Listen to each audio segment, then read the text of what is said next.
अस्सलाम वालेकुम। कैसे हैं मेरे प्यारे रीडर्स? उम्मीद करती हूँ जी आप होंगे बिल्कुल हैरियत के साथ। लेकिन भाई अब बात कुछ यूँ है कि जिन्होंने अभी तक चैनल को सब्सक्राइब नहीं किया वो प्लीज़ चैनल को सब्सक्राइब कर दें। मैं आज ही देख रही थी कि तकरीबन 70 to 75% लोग ऐसे हैं जिन्होंने अभी तक चैनल को सब्सक्राइब नहीं किया। वो आते हैं खामोशी से पढ़कर चले जाते हैं। भाई प्लीज़ चैनल को सब्सक्राइब कर दें, गुजारिश है, कर देंगे तो खुशी होगी, आपका सपोर्ट मिलेगा, मज़ीद मोटिवेशन मिलेगी। और डेली एपिसोड का जो कहते हैं मैं इंशाल्लाह कोशिश करूँगी कि कोशिश करके देखती हूँ कि अगर मैं कर सकती हूँ कि नहीं, ठीक है। और अगर कर सकी हुई तो भाई क्यों नहीं, इससे अच्छी क्या बात है। भाई आप भी खुश और मुझे भी खुशी होती है जब आप इस तरह अच्छे कमेंट्स करते हैं। तो अब बातें बहुत हो गई हैं। गुजारिश एक, चैनल को सब्सक्राइब कर दें। दो, वीडियो को लाइक कर दिया करें प्लीज़, कमेंट कर दिया करें। और जो करते हैं, जो इतना प्यार दिखाते हैं, उनका बहुत शुक्रिया। अब मज़ीद वक्त बिल्कुल ज़ाया नहीं होगा और एपिसोड की तरफ चलते हैं। हर रंग धनक का तेरे नाम किस नंबर 31। वलीमे का फंक्शन शाम के इस पहर अपने अरूज पर था। हर तरफ मुस्कुराहटें, कहकों की गूंज थी। वाइट कलर का थीम और फैंसी लाइट्स दिन का समा पेश कर रही थी।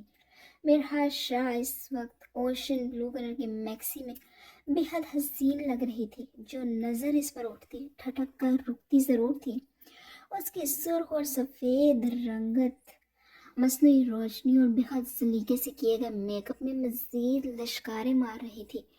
खूबसूरत लंबे बालों को लूज कर्ल्स डाले हुए थे जो शाने पर एक तरफ बिखरे पड़े उसे बेहद सूट कर रहे थे। सिल्वर एंड ब्लू स्टोन्स की डिसेंट और नाजुक से ज्वेलरी पहने बज़ाहिर सबसे मुस्कुरा कर मिलती वो खूबसूरत लगने के साथ साथ एक नाजुक सी गुड़िया मालूम हो रही थी। अलबत्ता थकावट और नींद से बेहाल होती उसकी आंखें बेहद सुर्खी समेटे हुए थी। वही ब्लैक फोर पीस में मलबूस जावियार शाह भी बालाज के साथ सारे इंतजामात संभालता वजाहत का शाहकार लग रहा था, जिसकी बेचैन नजरें आज बार बार मिरहा शाह के खूबसूरत सरापे पर उठ रही थी। मगर मिरहा शाह की तरफ से नो लिफ्ट का बोर्ड उसे बेहद खल रहा था। सुबह से उनके बीच किसी तरह की कोई बातचीत नहीं हुई थी।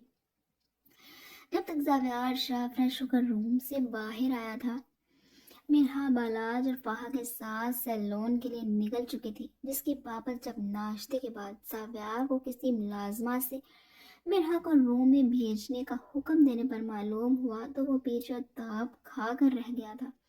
इतना तो वो जान गया था कि मिरहा ये सब जानबूझ कर कर रही थी, मगर इसके पास अब रात तक सब्र करने के अलावा और कोई चारा नहीं था। फिर लब भेजे वो स्टडी रूम में अपना कुछ काम निपटाने में मसरूफ हो गया था। शाम में वलीमे के लिए रेडी होकर वो और बालाल सबको होटल के लिए रवाना करने और बाकी के इंतजामात देखने में मसरूफ हो गए थे। और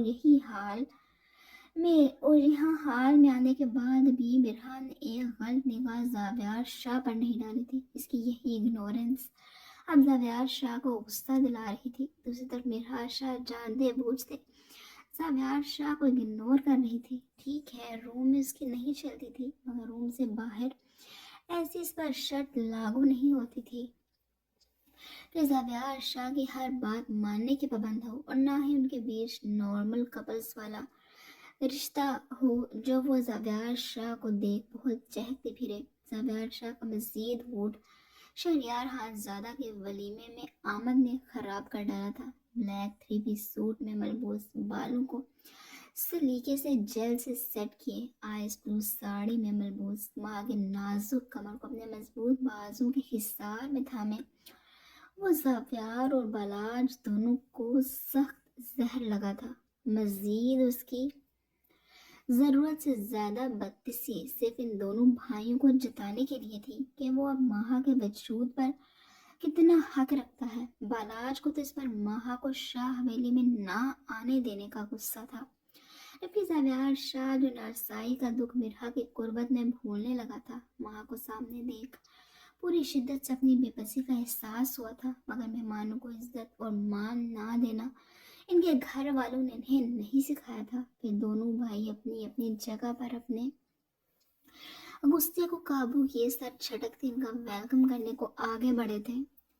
शहरी बाजू हटाओ अपना, पागल हो गई हो क्या? महा बमुश्किल अपने होठों को फैलाती ताजान समेत ज़ावियार बलाज शाह को अपनी तरफ आता देख फितरी हया के मारे ना महसूस अंदाज में शहरियार को पसली में कोहनी मारते गोया हुई थी। जो डीट बना उसे किसी सूरत छोड़ने पर आमादा नहीं हो रहा था। मेरी जान तुम्हें यहाँ ले आया हूँ, इसी का शुक्र मनाओ और अब दोबारा मेरा हाथ अपनी कमर से हटाने की कोशिश न करना। शहरियार जवाबन मजीद महा को कमर से खींचता अपने करीब करता उसके कान में झुके धीमी आवाज में से शुक्रगुजार होने के साथ साथ वार्न भी कर गया था, जिस पर महा सुर्ख चेहरा लिए इसकी हरकतों को बर्दाश्त कर रही थी। दूर से देखने पर यह कपल एक दूसरे में गुम एक आइडियल कपल मालूम हो रहा था। इसके वार्न करने पर महा इसे अच्छे से जवाब देने का इरादा रखती थी, मगर दाजान और बाकी लोगों के करीब आने पर वो लब भेजे बमुश्किल अपने होंठ फैलाती मुस्कुराती इनसे मिलने लगी थी। इस पर चारों नचार शहरियार महा को छोड़कर अपने पैंट के दोनों पॉकेट्स में अपने हाथ डाले खड़ा ज़ावियार के तसुरात को मुलाहिजा करने लगा था। महा कितने लम्हे दाजान और अपने दोनों मामों के सीने के साथ लगी रही थी। बालाल और ज़ावियार शाह से भी मिली थी। बालाल से शहरियार को जिलाने की खातिर खूब हंस हंस कर बेतकल्लुफ होता महा से बातचीत में लग गया था, जबकि ज़ावियार शाह ने हाल चाल के अलावा और कुछ न पूछा था। वो महा को यूं देख खुद के अंदर गहरे सन्नाटे महसूस कर रहा था। वह स्टेज पर मिरहा के साथ बैठी हुई थी जब एंट्रेंस से महा और शहरियार हाल में एंटर होते नजर आए। इन दोनों की और खसूसन महा की यहाँ मौजूदगी से वो बहुत हैरान और खुश हुई थी। फिर वो भी अपनी जगह छोड़ती मुस्कुराती इनकी तरफ बढ़ी थी। सबसे मिलने के बाद फाहा महा को लिए दोबारा स्टेज की तरफ मिरहा से मिलवाने के लिए बढ़ गई। ज़ावियार शाह के स्पॉट पर संजीदा तसुरात से शहरियार कुछ भी आहज करने में नाकाम रहा था। फिर वो भी इन दोनों भाई को सख्त इग्नोर करता शाह हवेली के बड़ों से मिलता अब्बास खानजादा की तरफ बढ़ गया था, जो फहमीदा बेगम के साथ आज वलीमे के फंक्शन पर आए हुए थे। जर्रार आज किसी ज़रूरी मीटिंग की वजह से चाह कर भी फंक्शन में शामिल नहीं हो सका था। फंक्शन अब आखिरी मराहल से गुजर रहा था। तभी फाहा के मोबाइल पर हारिस शाह की कॉल आने लगी थी। वो माथे पर बल लिए हैरान होती मोबाइल की स्क्रीन को घूरी जा रही थी। इसका हारिस शाह से बात करने का कोई दिल नहीं था, जो दिन में 100 दफ़ा और रात में 200 दफ़ा कॉल करके इसका दिमाग खराब कर रहा था। हारिस लला की कॉल आ रही है तो तुम उठा क्यों नहीं रही हो? इससे पहले वो लाल रंग के आइकॉन को टैप करती कॉल काटती महा की आवाज़ ने उसने मतवज्जो किया था। महा की गैर इरादा नजर वहाँ की जगमगाती मोबाइल स्क्रीन पर उभरते हारिस शाह की इनकमिंग कॉल के डिस्प्ले पर पड़ी तो फाह को बोलने से खुद को रोक न सकी थी, जो महज मोबाइल को हाथ में पकड़े इसकी स्क्रीन को घूरी जा रही थी। जी अपा, मैं कॉल सुनकर आती हूँ। वह बमुश्किल मुस्कुराती बवजह महा की जांचती निगाहों से मजबूरन हारिस शाह की कॉल रिसीव करने पर आमादा हुई थी। वो मोबाइल फ़ोन हाथ में पकड़े अपने भारी ब्लैक वेलवेट की डिसेंट शाल को संभालती कदर पुरसुकून जगह पर खड़ी हो गई। फिर ग्रीन आइकन को स्वाइप करती मोबाइल फ़ोन कान के साथ लगा गई थी। फुल ब्लैक फ्रॉक पजामे में मलबूस खूबसूरत मेकअप और खूबसूरत लंबे बालों की साइड मांग निकाले उन्हें क्रिम्प किए बेहद क्यूट लग रही थी। ब्लैक वेलवेट की शाल एक कंधे पर डाले सुर्ख सफ़ेद पाँव में ब्लैक खुस्सा पहने वो बेहद पुरकशिश लग रही थी। इस वक्त कदरे अंधेरे में एक साइड पर खड़ी मोबाइल फ़ोन कान के साथ लगाए वो रात का हिस्सा ही मालूम हो रही थी। तभी शायद दूसरी तरफ से मोबाइल पर मसरूफ आता शख्स उसे देख नहीं सका था, जिसके नतीजे में इनका जोरदार तसादम हुआ था। इस तसादम में मोबाइल फ़ोन फहा के हाथ से बमुश्किल गिरने से बच गया था, मगर मुकाबिल शख्स का मोबाइल फ़ोन ज़मीन से टकराता कई हिस्सों में तकसीम हुआ था। बर वक्त अगर मुकाबिल शख्स वहाँ को ना थामता तो इसकी कमर कभी कबाड़ा होने में ज़्यादा वक्त नहीं लगना था। फिर जब दोनों की नज़रों का तसादम हुआ तो एक दूसरे से इस कदर कुर्बत और मध्यम सी रोशनी में वो बिला शुबा एक दूसरे को पहचानते साकत हुए थे। वहाँ अपने रूबरू फारिस खानज़ादा को देख अपनी बड़ी बड़ी आंखें हैरानगी से फाड़े देख रही थी, जो फुल ब्लैक टोपी सूट में मलबूस ब्राउन बड़ी रफ दाढ़ी के साथ उदासी और बेबसी का चलता फिरता अक्स बना हुआ था। मगर यह हुलिया भी इसकी वजाहत में कोई कमी नहीं ला पाया था। वह सोगवारियत में भी बहुत सारी लड़कियों के दिल धड़का रहा था। दूसरी तरफ फारिस खानज़ादा की नजरें तो इस कदर खूबसूरत हादसे और फाहा से इस कदर गुर्बत पर फाहा के खूबसूरत चेहरे से हटने से इनकारी थी। आम हालात में भी नजरें और दिल तो इस चेहरे को देखने से कभी भरा ही नहीं था, मगर आज तो न जाने ये आंखें कितने दिनों बाद दीदारे यार से सैराब हो रही थी। इनका फाहा के खूबसूरत चेहरे के एक एक नक्श पर ठहरना और इनको हिफ्ज करना तो लाजिम था। फिर न जाने कब दोबारा ये मौका नसीब होता भी या नहीं। Faris please leave me. Fahad और फारिस का उसे छोड़ने की मुंतज़िर थी। जब काफ़ी वक्त तक फारिस के वजूद में कोई हरकत कोई जुम्बिश ना हुई तो मजबूरन उसे फारिस को मुखातिब करना पड़ा था, जिसका भी कोई खातिर खा फ़ायदा नहीं हुआ था। वो खलूस साकत बिना पल के चिपकाए लगातार उसे घूरता हमेशा की तरह अनकंफर्टेबल कर रहा था। फारिस इस बार मुकदर बुलंद आवाज़ में बोलते से होश दिलाने में कामयाब हुई थी, जिस पर अपना सर झटकता वहां से नजरें चुरा गया था। फिर खुद सीधा होता उसे भी एहतियात से सीधा खड़ा करते उसकी नाजुक कमर से अपने मजबूत पुरहिद्दत हाथ हटा गया था। अपने माथे पर बिखरे सिल्की बालों को हाथ से समेटता वो लम्हों की हमेशगी की दुआ कर रहा था, जबकि नजरें हमेशा की तरह मुकाबिल के चेहरे पर ठहर गई थी। दिमाग की बारहा तनबी और सर्जलिश के बावजूद भी दिल की मानते वो इस जान से प्यारे शख्स के खूबसूरत चेहरे को हिफ्ज करने से बाज नहीं आ रही थी।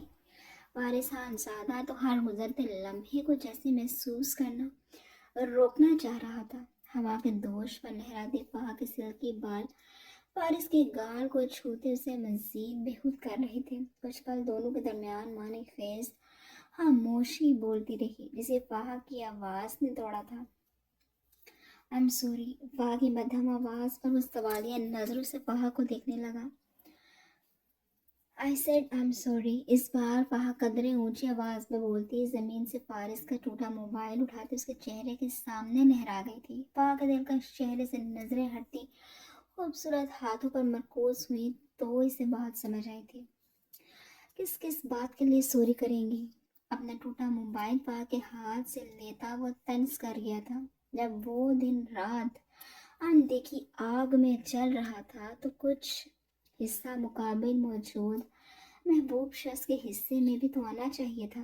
वह इस बात इस तंज को बखूबी समझी थी, मगर बगैर कोई तासुर दिए वो खामोश खड़ी रही। वो फारिस की बेबस उदास नजरों के सामने से गायब हो जाना चाहती थी, मगर फारिस के फैल कर खड़ा होने पर वो अंदर जाने से कासिर थी। तभी दोनों की तवज्जो का मरकज फाहा के हाथों में थामा इसका मोबाइल फोन बना था, जिस पर हारिस शाह की दोबारा कॉल आने लगी थी, जिसे देख फारिस खानज़ादा को आज अपने जब्त की तनाबें छूटती महसूस हुई थी। हारिस शाह पूरी हकीकत के साथ इन दोनों के दरमियान फिर आकर खड़ा हो गया था। चलता हूँ। मैं शायद हमेशा की तरह आज भी गलत जगह और गलत वक्त पर आ गया हूँ। वहाँ को तजब्ज़ुब का शिकार खड़ा देख वो वहाँ से जाने लगा था। हर बार की तरह वो एक ही शख्स को बेचैन नहीं देख सकता था। तंज करता भी तो उल्टा खुद गिल्ट महसूस करने लग जाता। इसलिए सर्द सांस हवा के सुपुर्द करता वो आंखों और दिल पर सख्त पहरे बिठाए वहाँ से जाने के लिए मुड़ा, मगर वहाँ की आवाज़ उसके कदम जकड़ चुके थे। फारिस प्लीज़ आप हवेली वापस आ जाइए। दादा जान आपको बहुत मिस करते हैं, और जो भी हुआ इसमें उनका तो कोई कसूर नहीं है। वहाँ हारिस शाह की खाल काटती फारिस से मुखातिब हुई थी। वो दादा जान की वजह से अजीब उलझन का शिकार थी, जो हर वक्त खामोश और गुमसुम से उसे गिल्ट में मुब्तला कर रहे थे। وہ کافی دنوں سے فارس سے اس حوالے کے بارے میں بات کرنا چاہتی تھی، مگر جھجک آڑے آ رہی تھی، اس لیے آج فارس سامنا ہونے پر وہ فارس کو بولنے سے خود کو روک نہ پائی تھی۔ فارس کے قدم رکے تھے تو ساتھ ہی فہا کی بات پر ہونٹوں پر دکھ بھری مسکراہٹ ابھری تھی۔ کیوں جان لینا چاہتی ہیں آپ اس ناچیز کی؟ یقین جانیے فارس صاحب اپنی آنکھوں کے سامنے آپ کو کسی اور کا ہوتے دیکھنے کا حوصلہ خود میں نہیں پاتا۔ فہا کی خود غرضی پر وہ اب کیا ہی کہتا، لیکن پھر بھی اگر یہ آپ کی خواہش ہے تو سر آنکھوں پر اپنی بات کرتا وہ رکا نہیں تھا، بلکہ پارکنگ ایریا میں کھڑی اپنی گاڑی کی طرف پڑ گیا تھا۔ آج فارس کسی ہوٹل کے دوسرے ایریا میں بنے ہال میں بزنس میٹنگ تھی، جس کو اٹینڈ کرنے کے بعد وہ اپنی گاڑی کی طرف ہی بڑھ رہا تھا کہ خوبصورت حادثہ رونما ہو گیا۔ مگر ہمیشہ کی طرح اس حادثے کا اختتام بھی فارس خانزادہ کو نئی تکلیف سے روشناس کروا گیا تھا۔ اس کے جانے کے بعد کتنے لمحے فہا ساکت کھڑی اندھیرے کو گھورتی رہی تھی، پھر سر چھٹکتی وہ ہال کی طرف بڑھ گئی، جہاں سب مہمان اپنے اپنے گھروں کو روانہ ہونے کی تیاریوں میں لگے ہوئے تھے۔ وہ بھی ماہا اور شہریار کی طرف چلی گئی جو اسے ہی ڈھونڈ رہے تھے تاکہ وہ بھی بڑی حویلی کے لیے نکل سکیں۔ ویسے بھی وقت کافی ہو چکا تھا، شاہ حویلی میں بھی سب اپنے اپنے رومز میں سونے جا چکے تھے۔ شادی کے فنکشنز بلا شبہ بہت ہیکٹک اور تھکا دینے والے تھے۔ پوری شاہ حویلی اس وقت اندھیرے میں ڈوبی ہوئی تھی۔ مرحا شاہ بھی اپنے روم میں موجود بھاری بھرکم ولیمے کے ڈریس سے جان چھڑاتی فریش ہوتی سونے کے لیے اپنے بیڈ پر لیٹ چکی تھی۔ زاویار شاہ کے متعلق اسے صرف اتنا ہی سب کی باتوں کے دوران پتہ چلا تھا کہ ولیمے کے بعد اپنے دوستوں کے ساتھ وہ کہیں نکل گیا ہے۔ وہ کہاں گیا تھا اور واپسی کب تک متوقع تھی، اس سب کے بارے میں نہ اسے کسی نے بتایا تھا اور نہ ہی اس نے پوچھنے کی زحمت کی تھی۔ ابھی کچھ دیر پہلے ہی سائمہ بیگم اس کے روم میں آتی اسے خوشی اور حیرت میں مبتلا کر گئی تھی۔ اسے لگا تھا شاید روایتی ماؤں کی طرح وہ بھی اپنی بیٹی سے اس کا حال چال پوچھنے آئی ہیں، مگر جب انہوں نے مرحا سے اس کی منہ دکھائی کے متعلق استفسار کیا تو جانے کتنے لمحے وہ ساکن خاموش اپنی ماں کا چہرہ دیکھتی رہی تھی، جس کے جواب میں مرحا انہیں صاف کہہ چکی تھی کہ زاویار شاہ سے ایک پھوٹی کوڑی نہیں چاہیے اور نہ ہی وہ لے گی، جس پر سائمہ بیگم اسے لان تان کرتی روم سے چلی گئی تھی۔ مائیں کہ ایسی ہوتی ہیں، اپنی بیٹی کی تکلیف اور اذیتیں انہیں کیوں نظر نہیں آتی، کیوں انہیں اس کے وجود روح پر دیے گئے زاویار شاہ کا زخم نظر نہیں آتے تھے۔ زاویار شاہ کا اس کی ذات کے پرخچے اڑاتا ایک ایک لفظ اب اسے سچ لگنے لگا تھا۔ اس کی ماں واقعی اس کا زاویار شاہ کی راتیں رنگین کرنے کی عوض دولت کی خواہش مند تھی۔ جب اس کی ماں ہی اس کی ذات کی، اس کی عزت نفس کی دھجیاں اڑا رہی تھی تو وہ کس بات کو لے کر زاویار شاہ کے سامنے اکڑ رہی تھی۔ اس طرح تو زاویار شاہ اس کے ساتھ جو سلوک کر رہا تھا بالکل ٹھیک تھا۔ یہ تکلیف دہ باتیں یاد کر رہی تھی، آنسو خود بخود اس کے رخساروں پر لڑکنے لگے تھے۔ وہ یوں ہی لیٹے لیٹے پچھلے دنوں کی ذہنی اذیت اور نیند نہ پوری ہونے کی بنا پر کب نیند کی وادیوں میں گم ہوئی تھی نہیں جانتی تھی۔ زاویار شاہ رات کے تیسرے پہر حویلی میں انٹر ہوا تو شدید تھکن کا شکار تھا۔ بلیک سوٹ میں ملبوس، گلے میں لگی ٹائی کو ڈھیلا کیے بلیک کوٹ اپنے بائیں بازو پر ڈالے وہ اس قدر رف ہولیے میں بھی جاذب نظر لگ رہا تھا۔ اس وقت وہ فریش ہو کر بس سونا چاہتا تھا۔ تھکے تھکے انداز میں وہ اپنے روم میں انٹر ہوا تو پورا روم خاموشی میں ڈوبا ہوا تھا۔ لائٹ آن کی تو صاف ستھرا بے شگن بستر دیکھ وہ سمجھ گیا تھا کہ مرحا میڈم کا اسٹے آج اپنے روم میں تھا۔ وہ تھکاوٹ سے پر وجود یہ کوٹ صوفے پر پھینکتا، خود بھی پاؤں کو جوتوں اور موزوں سے آزاد کرواتا صوفے کے ساتھ ایک لگائے بیٹھ گیا تھا۔ آج ماں کو کسی اور کے حصار میں دیکھنے کے بعد عجیب سوگواریت اس پر طاری ہو گئی تھی۔ ابھی بھی اس کا حویلی میں آنے کا کوئی موڈ نہیں تھا، مگر جانتا تھا کہ دائیں جان کے دونوں بھائیوں کا بلا وجہ رات گئے باہر رہنا سخت ناپسند تھا، اس لیے حویلی چلا آیا تھا۔ دوسری طرف مرحا کی اگنورنس اور یہاں ناموجودگی بھی اسے بری طرح افیکٹ کر رہی تھی۔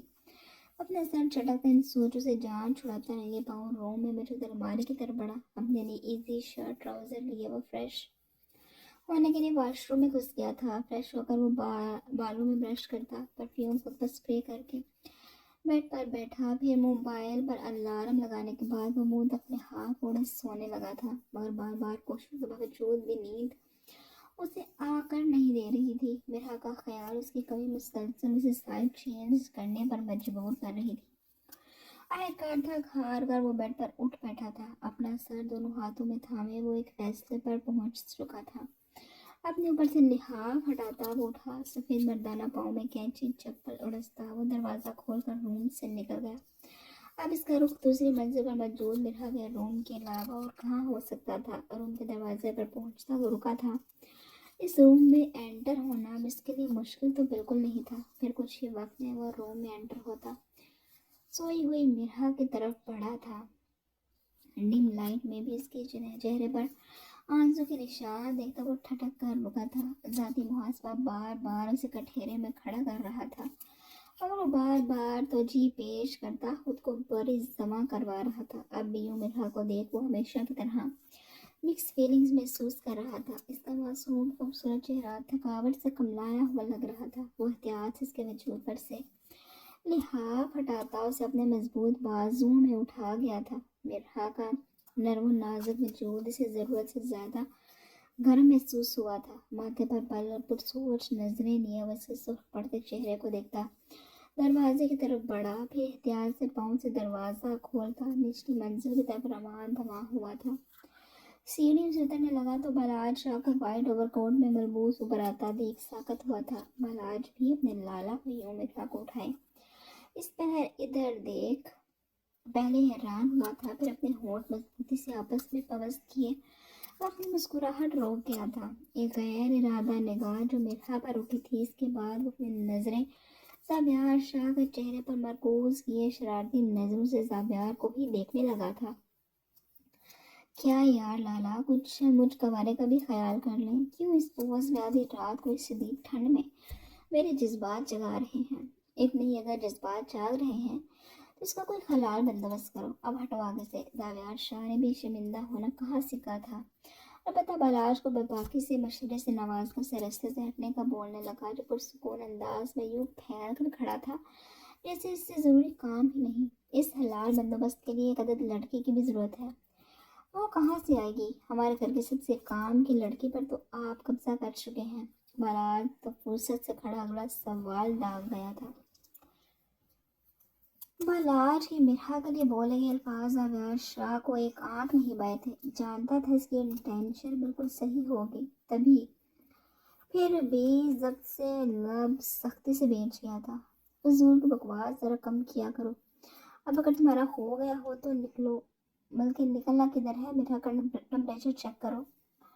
مرحا کا ٹمپریچر چیک کرو. شاید فیور ہے اسے. بلراج کی زیرک نگاہوں سے زابیار شاہ کی ناگواری چھپی نہ رہ سکی تھی. اسے خوشی ہوئی تھی کہ چلو اس بیچاری کو لے کر وہ کچھ سنجیدہ تو ہے. اس نے مزید وہ کوئی بھی بات کی اپنے دانت نکوستا سیڑھیوں پر ایک سائڈ ہوا گیا تھا. پھر بازو لمبا کر کے انہیں جانے کا اشارہ اور رستہ دے گیا تھا. پھر بازو لمبا کر کے انہیں جانے کا اشارہ اور رستہ دے گیا تھا. زابیار شاہ اس کے پاس سے گزر کر اپنے روم کی طرف بڑھا تو بلراج خود بھی ان کے پیچھے ہی فرما برداری سے روانہ ہوا تھا. زابیار شاہ پاؤں کی ٹھوکر سے روم کا دروازہ کھولتا روم میں انٹر ہوا تھا. احتیاط سے مرحا کو بیڈ پر لٹاتا وہ پیچھے ہٹا تو بلراج شاہ بھی گلے میں پہنے اسٹیتھوسکوپ کو نکال کر مرحا کا چیک اپ کرنے لگا. تب تک زابیار تھرمامیٹر بھی لے آیا تھا. اس کی کلائی پکڑتا وہ اس کی نبض چیک کرنے کے بعد ساتھ اس کا ٹمپریچر بھی چیک کر چکا تھا. پھر بلڈ پریشر چیک کرتا وہ مرحا کے بند آنکھیں بھی ہلکے سے کھولتے چیک کر گیا. ٹمپریچر تو نہیں ہے. البتہ بی پی لو ہے اس لیے غنودگی میں ہے. آرام کریں گے تو بہتر محسوس کریں گے. چیک اپ کے بعد بلراج شاہ کی آواز گونجی تھی. زابیار شاہ کی تسلی کرواتا وہ پھر ان کے روم سے نکلنے لگا تھا کہ رکا. آرام کا مطلب ہے آرام کرنا. اس لیے آپ بھی چپ چاپ سو جائیے گا. آخر میں پھر شرارتی انداز میں کہنے سے باز نہ آیا تھا. پھر زابیار اسے گھور کر رہ گیا. بلراج بھی مسکراتا سر جھٹک اپنے روم کی طرف بڑھ گیا. اسے دراصل ولیمے کے فنکشن کے بعد ایمرجنسی ہسپتال جانا پڑ گیا تھا جس سے واپسی رات کی اس پہر ہوئی تھی. اب اس کا ارادہ دن چڑھے لمبی تان کر سونے کا تھا. بلراج کے جانے کے بعد وہ دروازے کی طرف بڑھتا اسے اچھے سے لاک کرنے کے بعد مرحا کے پاس گیا تھا. اس کی سانسوں کی نارمل رفتار محسوس کرتا وہ ایزی ہوا تھا. फिर बेड की दूसरी जानिब आता, खुद भी बेड पर बैठता, बेड ग्राउंड के साथ टेक लगाए मिरहा के चेहरे को देखता। गहरी सोच में गुम हुआ था। बार बार नजरों के सामने इसका आज का तो आदशाह हुस्न आता, उसे बेचैन कर रहा था।